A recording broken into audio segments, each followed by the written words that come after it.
लगता है आप आवाज़ दबा लेंगे, आवाज़ नहीं दब सकती। इनको समझना चाहिए ये 9.5 माह जेल रहने के बाद भी अगर तैयबा राजा आके बोल रही है तो तैयबा राजा इसीलिए बोल रही है कि तैयबा राजा का इस चीज़ पे ईमान है कि अल्लाह ने मेरे लिए जो लिखा है वो मुझे मेरे साथ होना है। अल्लाह ने अगर मेरे जिंदगी में इतनी जिंदगी लिखी है और मैंने मरना है तो मैं शान से मरूंगी भाई, लेकिन आप इस तरीके से मेरा सर नहीं झुकाएंगे जो आप इसने ये जुल्म जबर लगाया। क्या पड़ी थी आपको जब आपने यही गंदा सिस्टम ला के इस रियासत के मुंह पे मारना था? क्या पड़ी थी इतना पैसा हमारा बर्बाद करने की?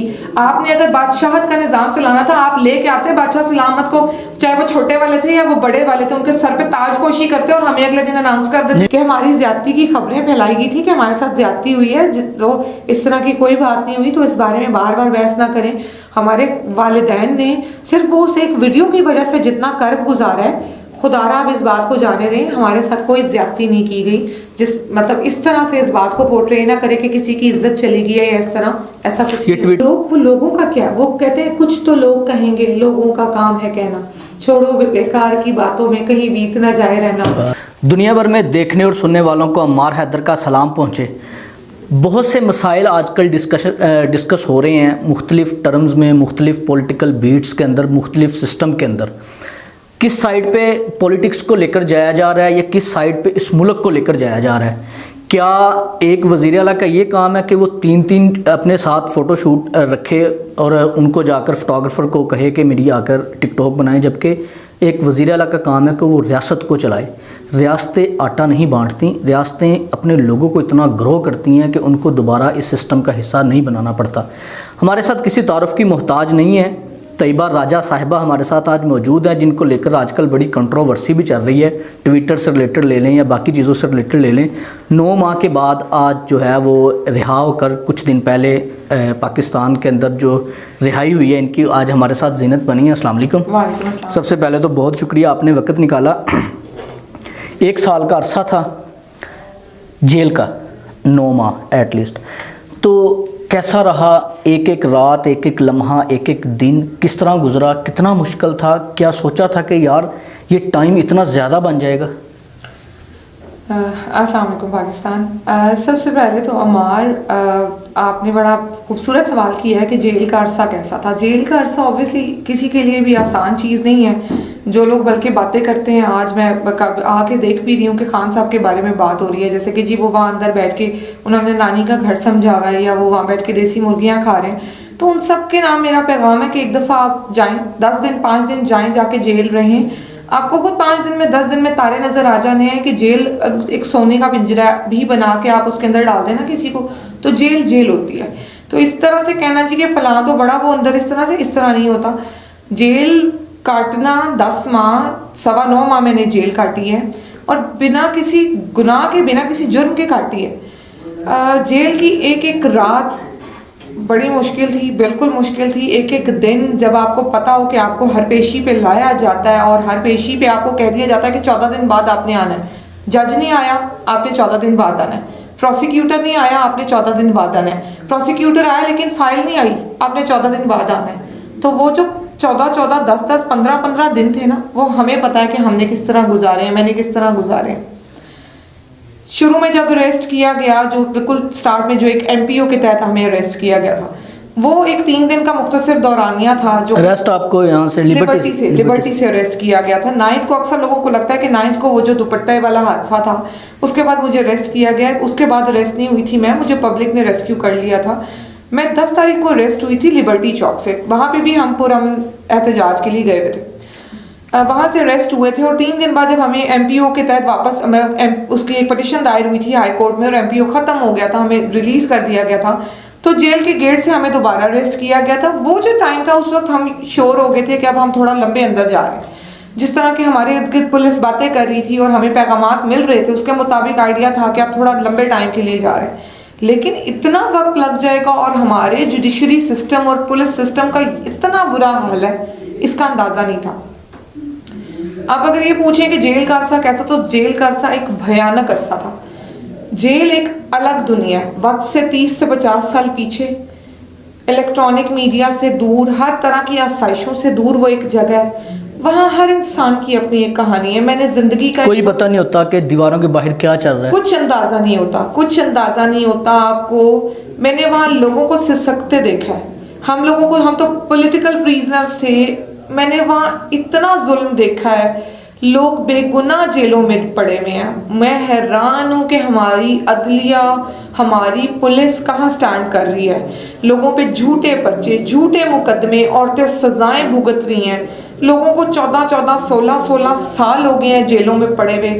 गुनाह क्या है? आप लोगों के मसाइल उठा के देखें तो दिल खून के आंसू रोता है कि ये इस्लामी जमहूरिया पाकिस्तान है। किसी के भाई का कत्ल हुआ था, उसके भाई के कत्ल का इंसाफ नहीं हुआ, उसने बदले में भाई के कत्ल का बदला लिया।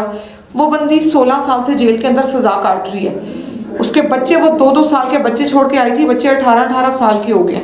मतलब एक अजीब सी कहानी। एक बच्ची है जिसके बारे में मैंने ट्विटर पे लिखा भी था, उस बच्ची का रेप हुआ, उसके फादर ने किया। अल्लाह ताला सबको ऐसी चीज़ों से महफूज रखे। बोलते हुए भी एक शर्मनाक वाक़या है। वो बच्ची अपने वालिद के कत्ल के जुर्म में अभी इस वक्त अभी उसका केस चल रहा है और वो सजा के इंतजार में, और वो बच्ची 13 साल की, और वो कह रही है मुझे पता है मुझे 25 साल की सजा। अच्छा, इस सारे दौरानिए में आपके ऊपर FIRs भी थी, कौन कौन सी थी? मुझ पे FIR, एक ही FIR थी, जिना हाउस हमला केस की मुझ पे FIR थी। अलबत्ता उसमें जितनी दफात थी मुझ पे, कोई 23 से 25 दफात थी। उसमें दहशतगर्दी थी, उसमें बगावत थी, उसमें कत्ल था, इक़दाम कत्ल था, 302 भी है मुझ पे, 780A भी है मुझ पे।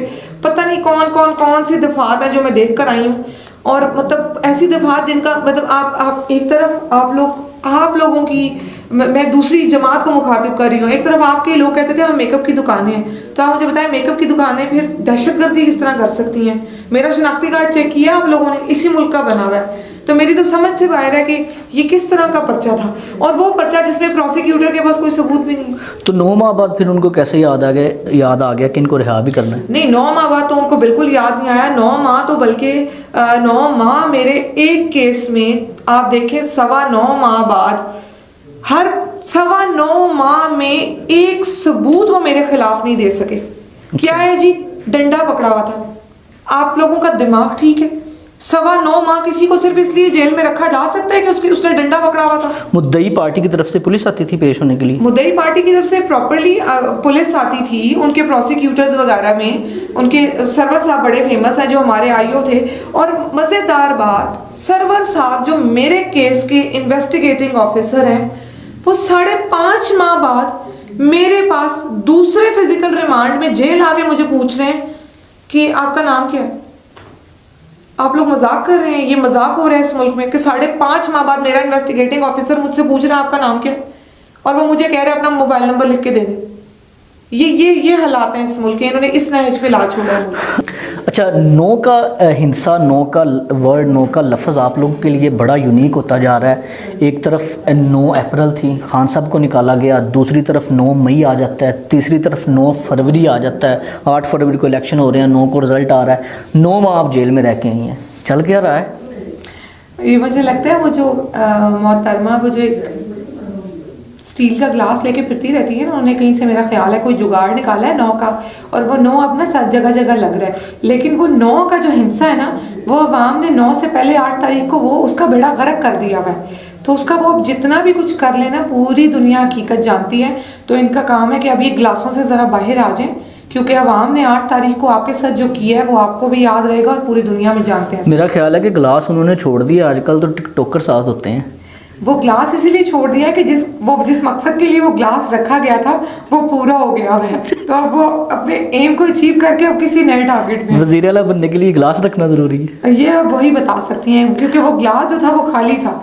अब ये मैंने नहीं कहा, ये मैंने मंसूर अली खान साहब के शो की वो जो उन्होंने ऑफ रिकॉर्ड कुछ वीडियोस रखी थी, मैंने उसमें देखा था। ठीक। अच्छा, निगहबान पैकेज लोगों को दिया जा रहा है, और मैंने बहुत सारी, हमने कवरेज भी कर ली है, चैनल के ऊपर भी बड़ी वीडियोस पड़ी हैं।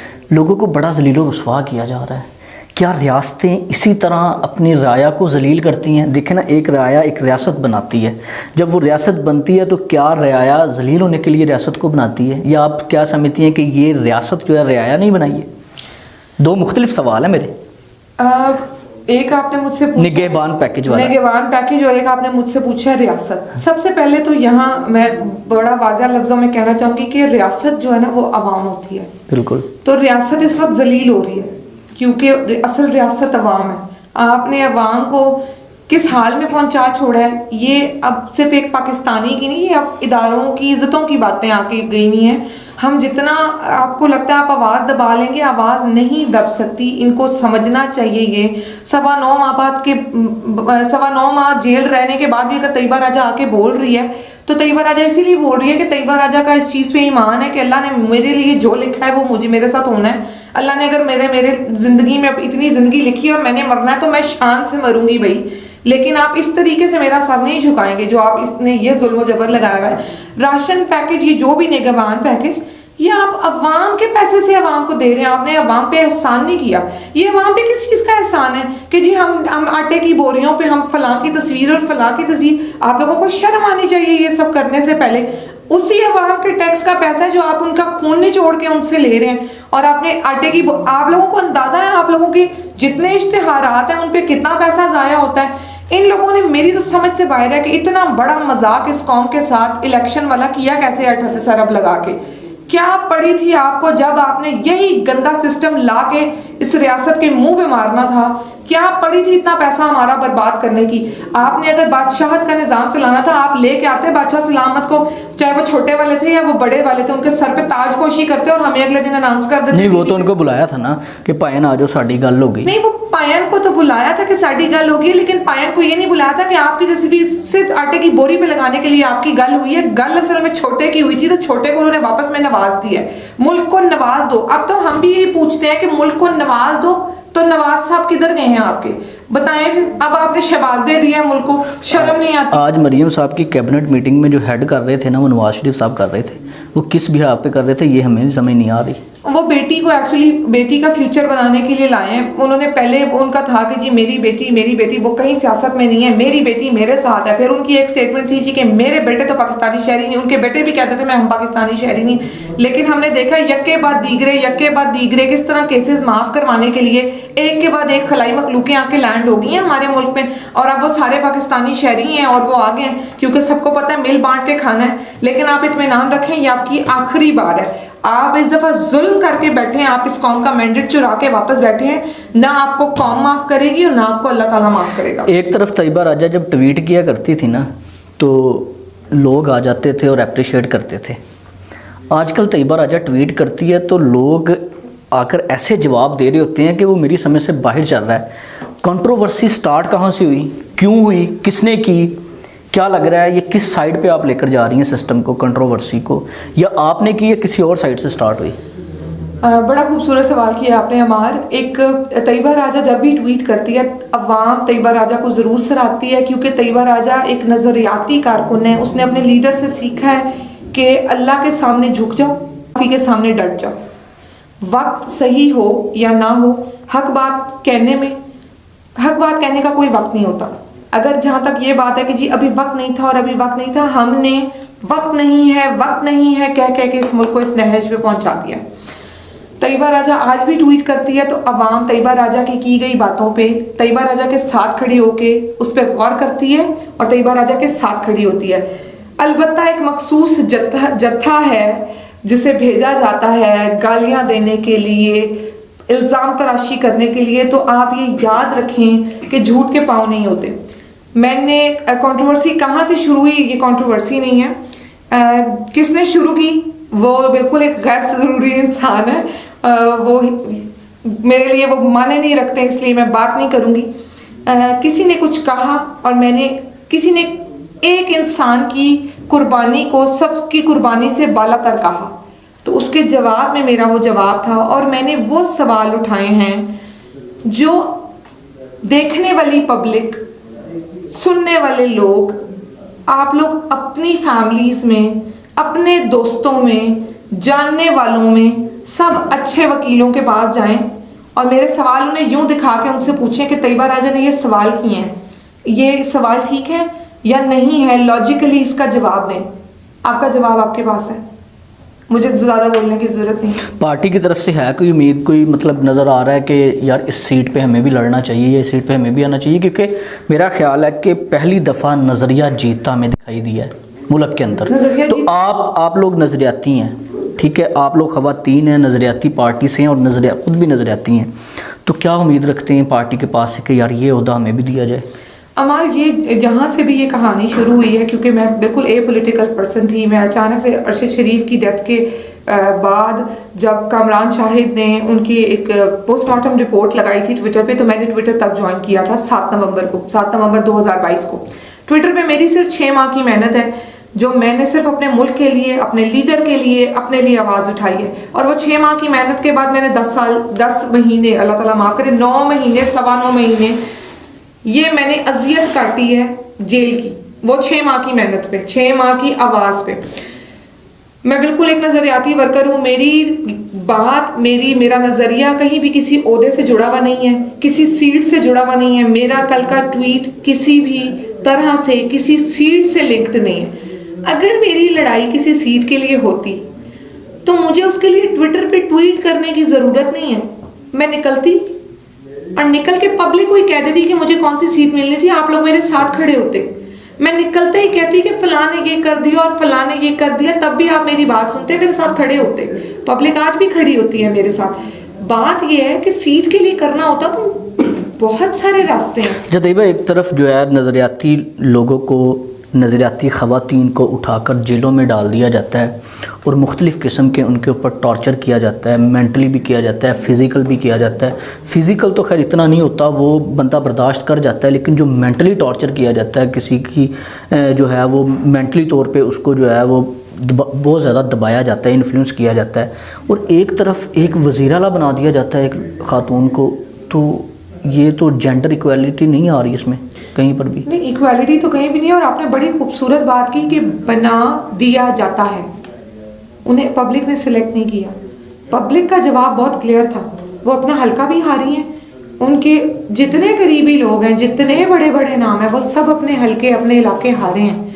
ये बहुत विजिबल है। अब वो जिनको आप ये लाए हैं, जिनको लाया गया है, मुसल्लत किया गया है, वो बेचारे, उनको खुद भी समझ नहीं आ रही हम कैसे जीत गए। वो जिसके खिलाफ उन्होंने इलेक्शन कंटेस्ट किया था ना, महर शराफत अली ने, वो अब तक बेचारे अपने घर में सही तरह रह नहीं पा रहे, क्योंकि मेरा उनके साथ कांटेक्ट है। तो वो कभी कह रहे हैं कभी कोई पुलिस आ जाती है, कभी कोई सिस्टम आ जाता है, कभी कोई डाले आ जाते हैं, तो वो कह रहा है हमारा तो जीना आराम किया हुआ है। हमने कहा बीबी आप बन गई हैं वज़ीर आला, हाथ उठाएँ हम हमारे ऊपर से अब, लेकिन उसके बावजूद भी सिस्टम चल रहा है। खौफ का माहौल है हमारा। वो जानते हैं कि उनकी दीवारें हिला दी गई हैं, तो खौफ इतना है कि उनके पास इसके अलावा शायद ऑप्शन नहीं रहा। आपको अवाम ने सिलेक्ट नहीं किया, ये बहुत बड़ा थप्पड़ है। ये मुझे लगता है हर आम इंसान ने 8 फरवरी को निकल के वो जो आम इंसान जब कुछ कर नहीं पाता तो वो कहता है मैं इलेक्शन में देख लूँगा इनको, मैं इनको इलेक्शन में देख लूँगा। तो अवाम ने आके खुले से इनको 8 फरवरी को इलेक्शन में देखा है। अवाम के साथ ये जुल्म किया गया कि अवाम का मैंडेट छीन लिया गया है ज़बरदस्ती। मतलब कहाँ 25,000, कहाँ 85,000, और 85,000 को घसीट के कैसे इन्होंने 25 को 85 पे लाके 88 किया है, ये तो साइंस ही अलग है ना। कुछ लोगों को तो रात को उठा के जाके कहा उठ जाओ तुम जीत गए। ये भी चीज़ें, ये भी JUI के सीनियर रहनुमा हैं, बल्कि प्रेसिडेंट है वो मौलाना फजलुर रहमान साहब, उन्होंने ये ऑन किया मीडिया पे आके कि भाई हमारे फलां मुखालिफ खड़ा था। आप MQM वालों को देख लें, उनकी वीडियोस देखें, वो अपने मुंह से मान रहे हैं कि हम अपनी सीटें नहीं जीते। वो मान रहे हैं। जमात इस्लामी के शर्मनाक रहमान ने बिल्कुल मान रहे हैं। इतना शर्मनाक मकाम है कि दूसरी तरफ का दुश्मन भी मान रहा है कि मैं जीता ही नहीं हूँ, लेकिन उन्हें लाया गया। और वो लोग जो कहते थे खान को लाया गया है, तो अब वालों को तो आप घसीट के भी नहीं ला पा रहे। शायद एक बड़ा घटिया सवाल है जो आखिरी है मेरा आपसे, कि मंसूर अली खान साहब ने पिछले दिनों पूरा व्लॉग कर दिया आपके ऊपर, कुछ हिस्सा उसका बल्कि किया। तो ये जो ज़्यादती वाली जो ख़बर थी, वो कह रहे थे कि हमने खान साहब से हमें ये मिली थी कि खान साहब ने हमें बताया था। तो इस बात को दोबारा फिर 1 साल के बाद अब उठाया जा रहा है, उठाया भी गया, और मज़ीद आपने देखा ट्विटर के ऊपर भी इस ट्रेंड को चलाते रहे हैं लोग। तो ये कितनी सदाकत है इसमें, या ये एक ब्लंडर है, या ये खान साहब के ऊपर इल्ज़ाम है? क्या देख रही हैं आप इस खबर को लेकर? अमार, जब ये बात हुई थी, जब खान साहब ने कहा था कि मेरे सुनने में आया था जब हम बाहर आए थे, और जिस तरह से फैमिली वगैरह के लोग जिस तरह हमें ट्रीट कर रहे थे कि सब खैर है, तुम लोगों को कुछ हुआ तो नहीं, तो वो जो था उस वक्त मैंने सुना था कि एक वीडियो थी जो उस वक्त वायरल हुई थी। मेरी अम्मी मेरे भाई ने जब आकर मुझे बताया कि एक वीडियो अम्मी को आई, और अब जब मैं निकली हूँ तो मेरी अम्मी ने जो मुझे रौदात सुनाई कि एक वीडियो उनके पास आई थी और उनको कहा गया था कि ये तैयबा एक रेप वीडियो थी। तो ऑब्वियसली वो वीडियो हमारे घर वालों से पहले वो कहीं इंटरनेट पे जब चली, जब तक मेरी वालदा के पास आई, तो खान साहब ने उस वीडियो पे शायद कहा था कि मेरी किसी खातून के साथ इन्होंने ज्यादती कर छोड़ी है। अब इदारों का काम है कि वो तफ्तीश करे कि वो वीडियो किसकी थी और इस तरह हमारे अहले खाना के साथ क्यों किया गया। एक वीडियो जरूर वायरल थी, किसी के साथ तो वो हादसा हुआ है ना। मंसूर अली खान साहब ने मेरे निकलने के बाद मुझसे एक सवाल बार बार आ रहा था, मुझे क्वेश्चंस आ रहे थे, तो मैंने एक ट्वीट किया था कि मेरे साथ कुछ नहीं हुआ, हमारे साथ कुछ नहीं हुआ था, हम सेफ थे, हमें किसी पुलिस वाले ने हाथ नहीं लगाया। हाँ, पुलिस वालों ने हमें एक जगह पे एक थाने में हमारे साथ बदतमीजी इस तरह से जरूर हुई कि मुंह मारी हुई, और उन्होंने बाकायदा गालियां दी हमें गंदी गंदी। वापस वो तो जिस दिन आपने दुपट्टा फेंका उस दिन भी दी, उस दिन भी हुई थी, उस दिन भी वो शुरुआत गाली से हुई थी। तो वो सब चीजें, लेकिन खान साहब ने जिस वीडियो की बात की वो वीडियो एक हकीकत थी। तो ये काम इन जर्नलिस्ट का होता है, आप लोगों का होता है कि इन्वेस्टिगेट करें। इस तरह नहीं होता कि मंसूर अली खान साहब वो बड़े अच्छे सहाफ़ी हैं, उनको चाहिए कि वो पहले अपना होमवर्क कंप्लीट किया करें फिर आया करें, ताकि आप फौरन एक बात करके अवाम से जलील ना हुआ करें। नहीं, उन्होंने खान साहब की बात कोट की, उन्होंने उसमें आपको कोट नहीं किया। उन्होंने कहा कि उन्होंने जो है अपने थंबनेल पे मेरी पिक्चर लगाई, वो पिक्चर लगाई और मेरा नाम भी लिखा हुआ था, आपका नाम था। तो लेकिन उन्होंने ये कहा कि खान साहब ने ये बात की थी कि उन्होंने कहा कि तैयबा राजा ने खान के बयानिए को गलत करार दे दिया। अच्छा, ये लिखा हुआ था, ये बिल्कुल लिखा हुआ तो था। ये बिल्कुल गलत था। मैंने खान साहब के बयानिए को नहीं, खान साहब ने कोई बयानिया नहीं बनाया था। खान साहब ने उस वीडियो के भी हाफ पे बात की थी जो उस वक्त वायरल हुई भी थी, जो हमारे घर वालों को भेजी गई, जो मेरी माँ ने उस वक्त कर्ब गुजारा। हमारे साथ कोई हादसा नहीं हुआ, ये मेरा मौका, मेरा जवाब है। उस दौरान एक और खबर भी चल रही थी ना कि तैयबा राजा और सनम जावेद एक थाने में गई, तो वहाँ पे एक पुलिस वाला धोती और कुर्ते में लेटा हुआ था। तो ये सनम के अब्बू ने एक इंटरव्यू ये अब उनके वाले साहब ने इंटरव्यू में कहा था, क्या ये सच्चाई है? नहीं, वो धोती और कुर्ते में नहीं था बिल्कुल भी। तो फिर उन्होंने कैसे कह दिया? धोती कुर्ते में नहीं था। अब आई डोंट नो क्या मिसअंडरस्टैंडिंग हुई है। रात के 2:30 बजे का वक्त था ये, और वो धोती कुर्ते में नहीं था। उसने मतलब वो अपनी जो यूनिफॉर्म थी उसकी शर्ट जो थी उसके वो बटन शटन खोल के वो बैठा हुआ था, लेकिन वो धोती कुर्ते में नहीं था। वो अपने, लेकिन फिर भी आप तो खवातीन थी। ऑब्वियसली ये गलत है, लेकिन एग्जैजरेशन मैं नहीं करूंगी। आपने मुझसे सवाल किया कि क्या वो धोती में था, तो वो धोती में नहीं था, ऐसी कोई बात नहीं हुई।